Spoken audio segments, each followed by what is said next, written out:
Now here's the belt kit that I have for the 1000.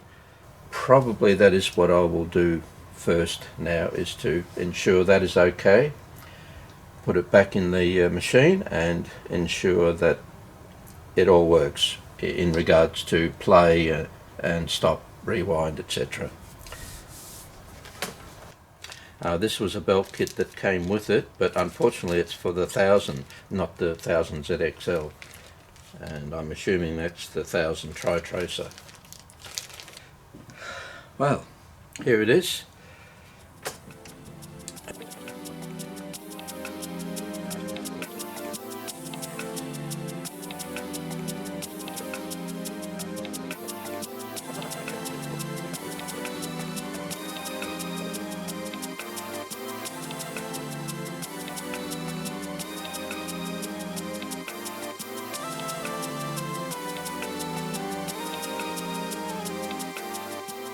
This azimuth cable always gets in the way, so I will temporarily remove it.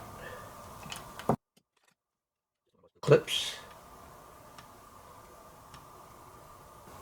Want to be careful, of course, because if I snap one of those, we're in deep poo-poo land.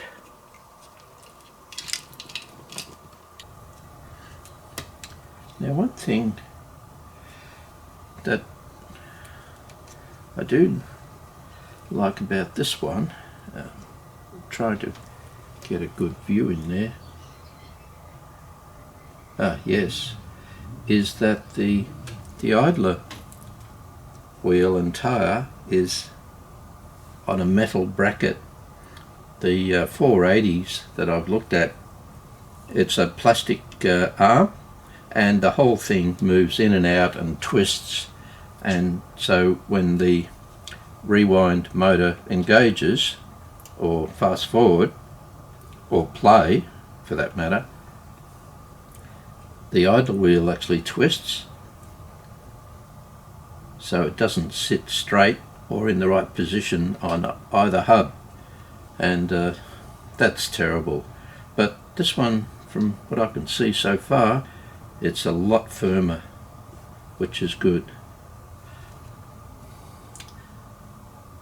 It's a real shame that the 480s, they got that, but I guess they still work. Now, before I close up the front, I'll just use my oil and grease, and the oil is normal 3-in-1 oil or Singer sewing machine oil, whichever takes your fancy. This is what I'm using, and it seems to be pretty good. Nice light oil. The grease I'm using is Dow Corning DC4, which is a clear silicone grease. The package for it is somewhere else.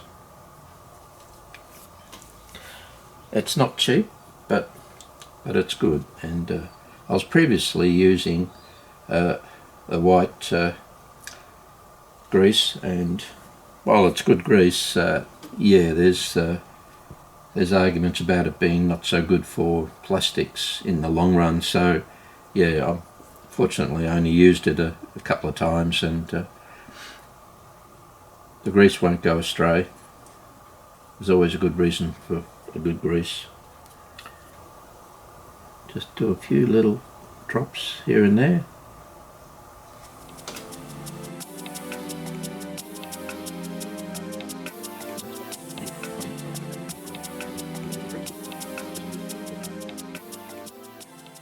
Arguably, a lot of these plastic stuffs don't need greasing, but in my estimation, just about everything needs a grease of some kind. The grease on the mechanism for the recording azimuth is a little bit, looks dirty, but it seems to be nice and smooth. So Right, we're getting close to taking the back off now.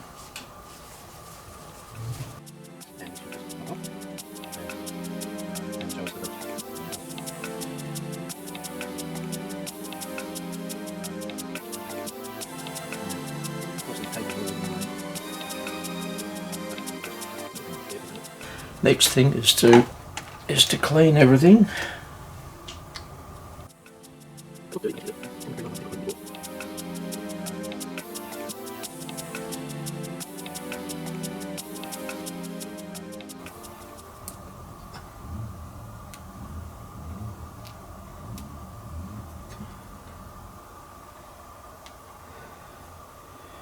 Right, it's on there. Now, when we put this back on, we need to hook the belt onto it. So,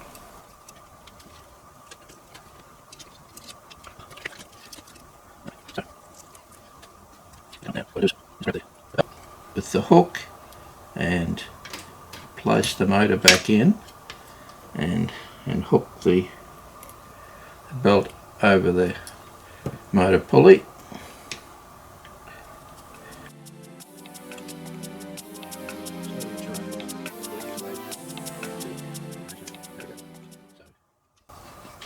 So it's back on in the right spot.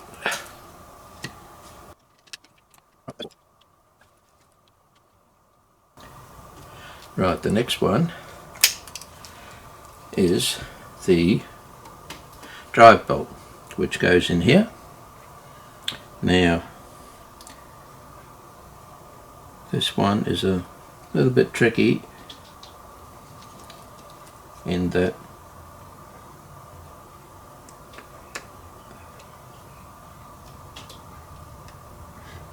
it has to go over the large diameter, and it's up against a flat metal plate. Oh no, it comes out. Oh good. Well, that means that I don't have to undo this middle back plate. So we now do the reverse and push this belt back over the large spindle. Well, that's good. It's on the large spindle. Now I just have to bring it up over the small spindle on the motor, and voila, there we are, on this in there.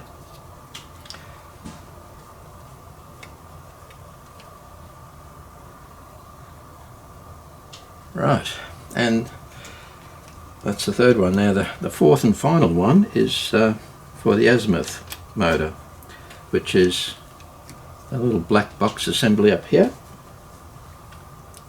and it's pretty loose. So I'm now moving it up to the center position that it should be at. There's a little mark here, and this will be the center mark for the belt for here as well.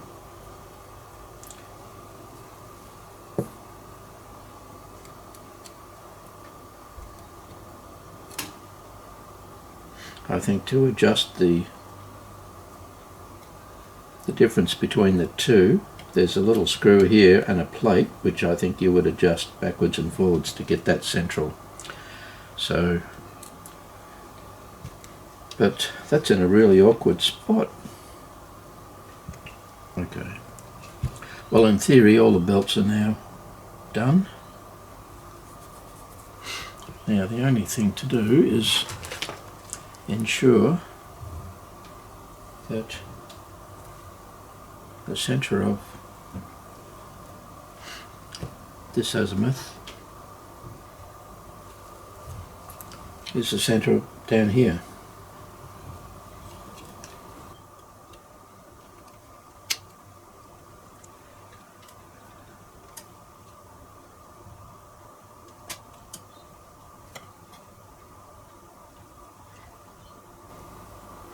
It's actually pretty close, so I think it's all right.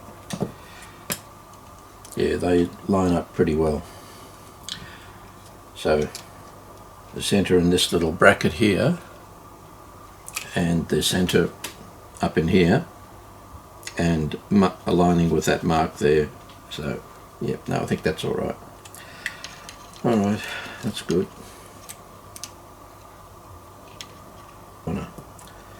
All right, okay. I think we're pretty right now to put it back in the machine.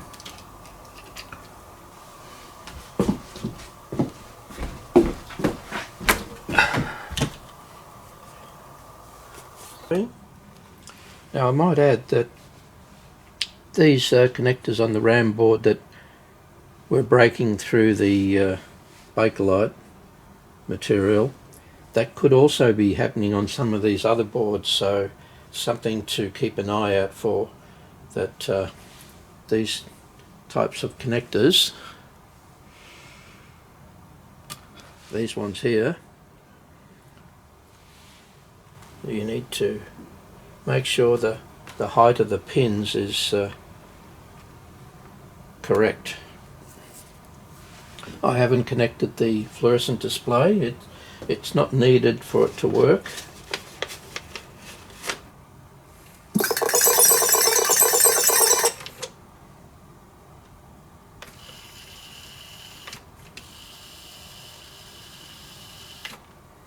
Well, rewind and fast forward works, but pressing play and it goes into fast forward. Oh dear. Pause works.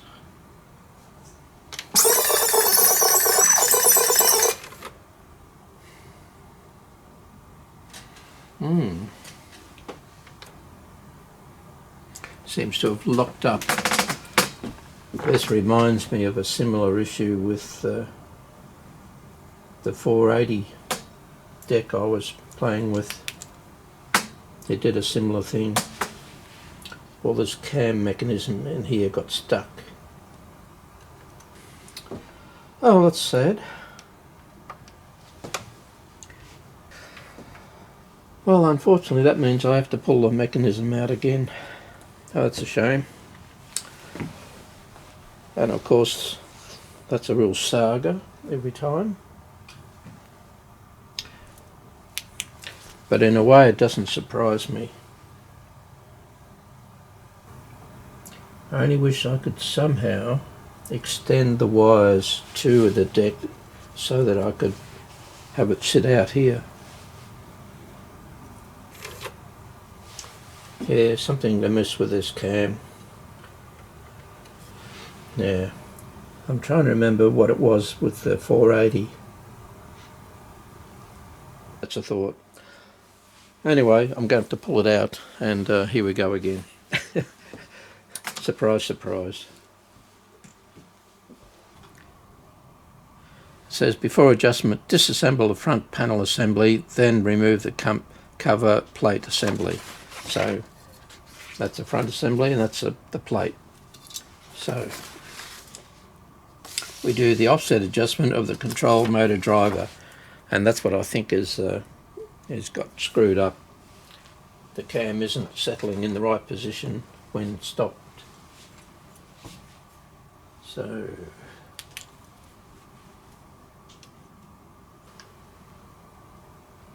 I've identified the two pots down on the logic board here for play and stop position. On the 480 series, those pots are actually up on the mechanism, and but not on this one. But that's okay.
That's weird.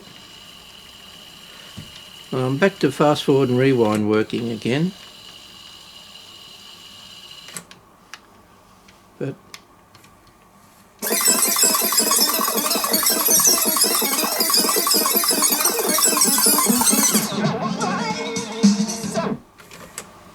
now, I wonder why it's doing that. It's almost as if the pinch roller isn't working.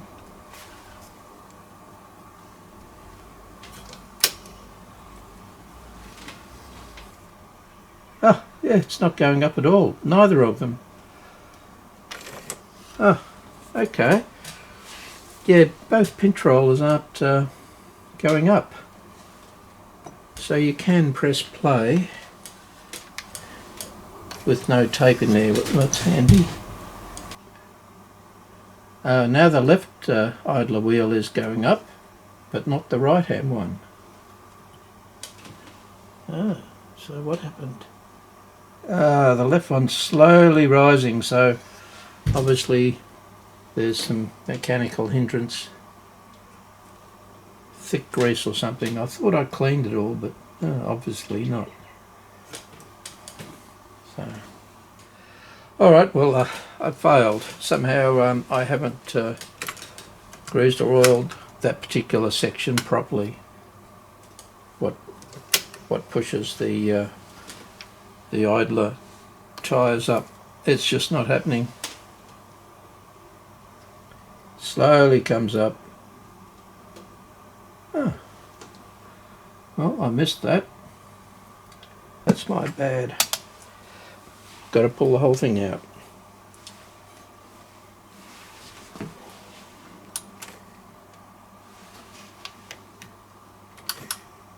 I won't bore you with the details on pulling it out again.